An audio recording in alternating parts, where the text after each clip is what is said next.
The first step towards achieving your dreams is having the right coach. Get the best education with Dr. Monica Jain and make your CBSE 10th, 11th, and 12th dreams come true. Download the app now. So very warm welcome to my YouTube channel. So the topic for today's video is fission of a covalent bond.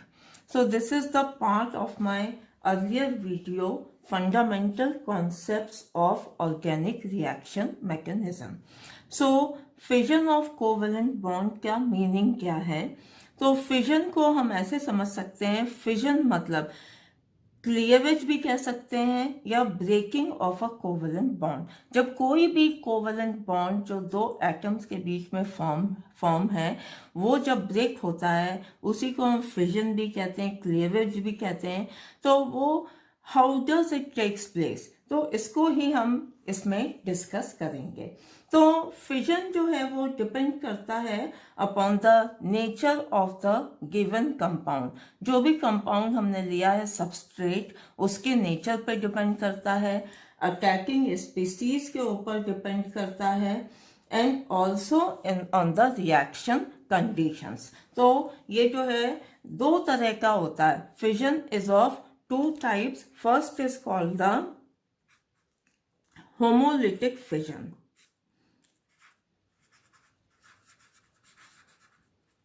इसको हम कहते हैं homolytic fission. तो homolytic fission का क्या मतलब है? तो सपोज एक हमारा कंपाउंड है, ए बी कंपाउंड है। तो वी नो कि ए और बी के बीच में जो कोवेलेंट बॉन्ड है वो कैसे बनता है?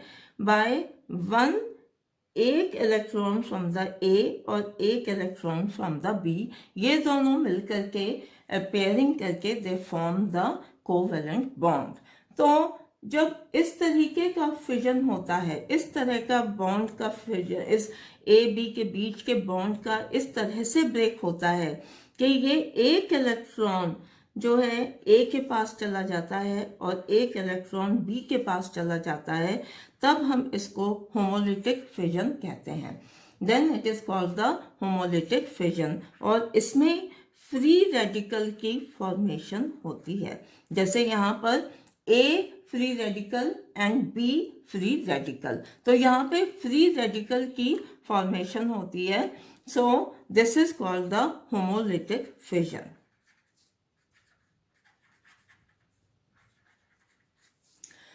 सो ये होमोलिटिक फिजन कब होगा, उसके लिए some conditions are there, important conditions are there.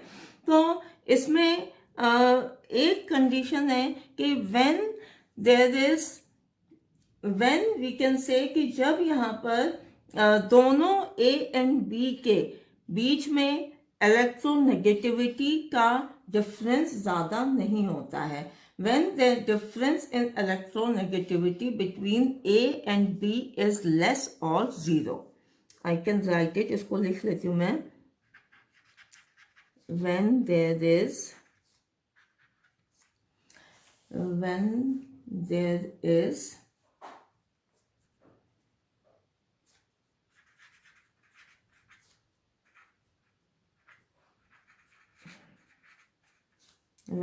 electronegativity difference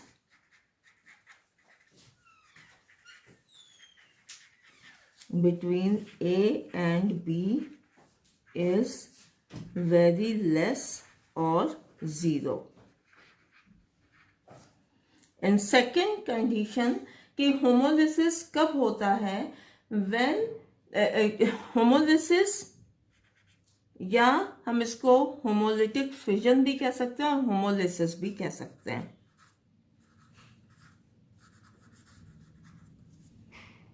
तो होमोलिटिक फिजन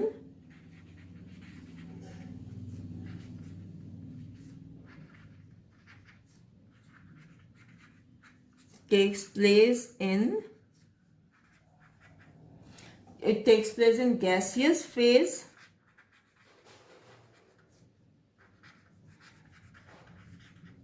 गैसियस फेज में होगा या in the presence of non-polar solvents like CCl4 or CS2 in the presence of peroxide के presence में, in the presence of UV light, in the presence of UV light, heat, high temperatures. Heat means कि greater than 500 degree Celsius. Electricity,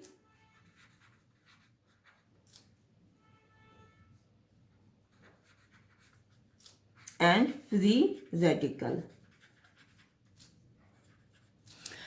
तो homolytic fission के लिए क्या conditions चाहिए होती हैं जब ये होमोलिटिक फिजन होता है?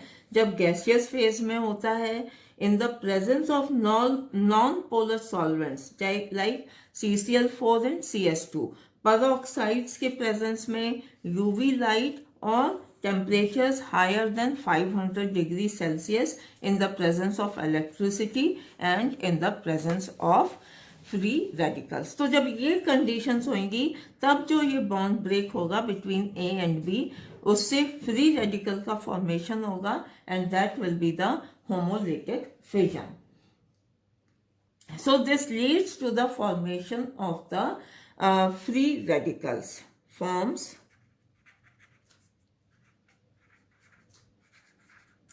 Free radicals. तो इसलिए हम इसको फ्री रेडिकल मैकेनिज्म भी कहते हैं.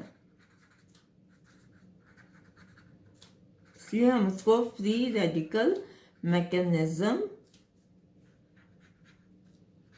भी कहते हैं. सो ये हमारा था अबाउट द होमोलिटिक फिजन. अब हम नेक्स्ट पे आते हैं. नेक्स्ट जो होता है, दूसरी तरह का जो फिजन होता है, उसको हम कहते हैं हेट्रोलिटिक फिजन.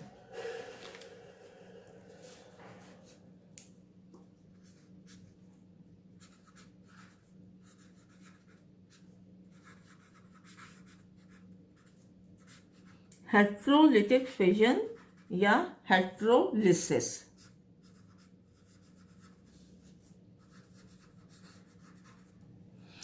सो इसको लाइक सपोज अगर हमारा some compound is there AB, so and the bond दोनों के बीच में फॉर्म होता है by the pairing of the 1 electron from each of them, तब ये कोवेलेंट बॉन्ड की फॉर्मेशन होती है. बट ऐसा फिजन जिसमें ये दोनों electron pairs goes to A, तो देन क्या मिलेगा हमें? A के ऊपर negative charge will be there and B के ऊपर प्लस चार्ज आएगा, बिकॉज A के ऊपर दोनों इलेक्ट्रॉन्स आ गए हैं. So A minus plus B plus will be form. तो इसको A माइनस को हम कह सकते हैं, को हम कहेंगे कार्बेनायन. अगर if it is made up of carbon तो हम इसको कहेंगे कार्बेनायन, एंड B प्लस को हम कहेंगे कार्बोकेटायन. सो ये पॉसिबिलिटी तब होगी when the electronegativity of A, electronegativity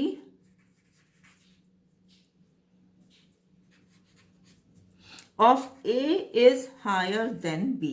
तो जब A की इलेक्ट्रोनेगेटिविटी B से ज्यादा होगी तो A जो है दोनों इलेक्ट्रॉन पेयर्स को अपनी तरफ अट्रैक्ट करेगा and A will form the carbon ion and B will become the electron deficient और वो कार्बोकेटायन का फॉर्मेशन करेगा.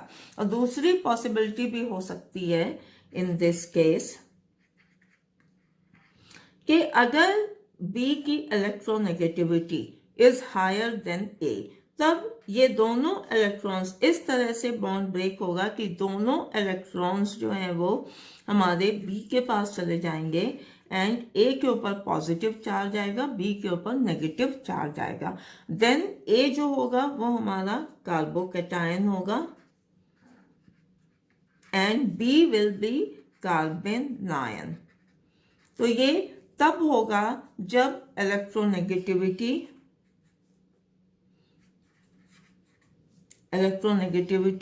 of B is higher than A. So totally electrolytic fission is dependent on the electronegativity.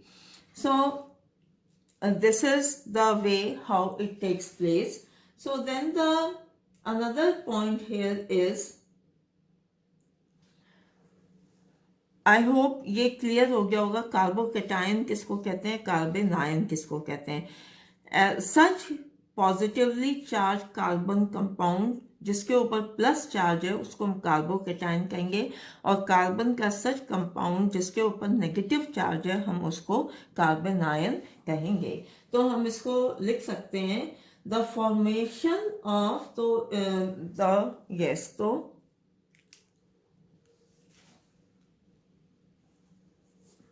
if positive charge is present on the carbon atom, then हम इसको कहेंगे carbocation. तब हम इसको कहेंगे carbocation.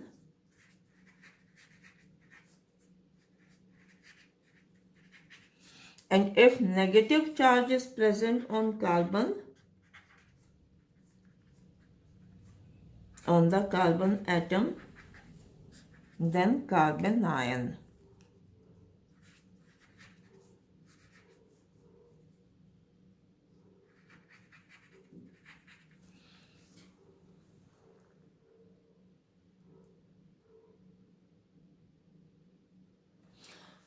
So here like one thing should be very clear कि heterolytic fission के लिए जो है there should be the difference in the electronegativity of A and B.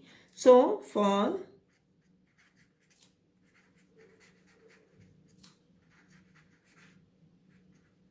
heterolytic fission,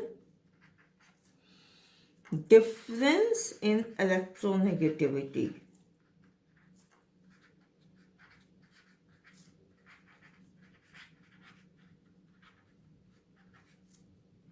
of both the atoms, तभी heterolytic fission possible हो पाएगा.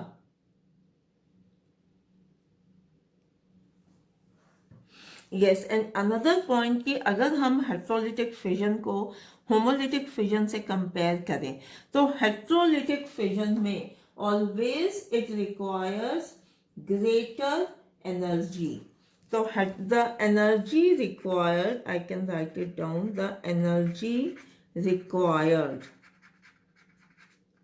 for heterolytic fission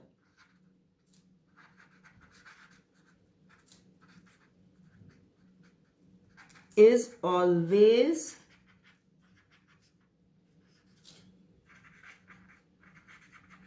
greater than the energy required for homolytic fission.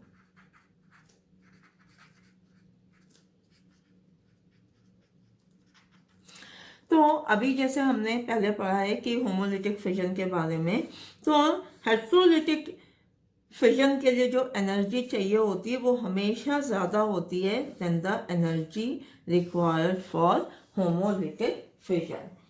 Why? Because of the electrostatic forces of attraction between the ions. Okay, so because of electrostatic